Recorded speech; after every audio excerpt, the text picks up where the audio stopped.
So when he's talking about, I am the vine and you are the branch, and remain in me and I in you and you will bear much fruit, we're going, wait a minute, what is this all about?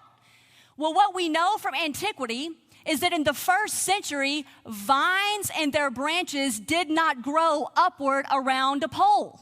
They actually grew along the ground throughout the vineyard. So they would just snake wherever they would grow. They would just grow along the ground.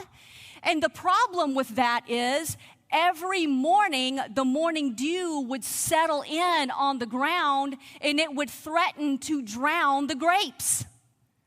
So every single morning, the good gardener gets up and he walks through his vineyard. And he picks up the vine with the branches connected and he sets it on a rock so that the grapes will not be drowned. Then later in the day, if you've been to Israel, it can get hot.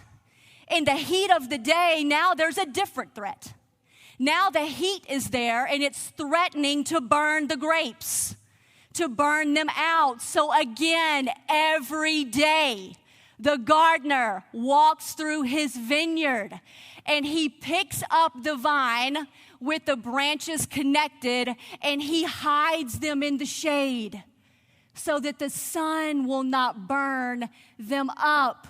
What is Jesus getting at in a first century context with these words? What does it look like for you and me to remain in Jesus Christ and for him to remain in us? It means that every single morning of our lives, we allow God the Father to come into our lives, to pick us up, to firmly set us on a rock so that we will not be drowned, and in the heat of the day, to pick us up, to hide us in the shade, to nurture, to tend, to care for, actively, purposefully, every single day. This is good news.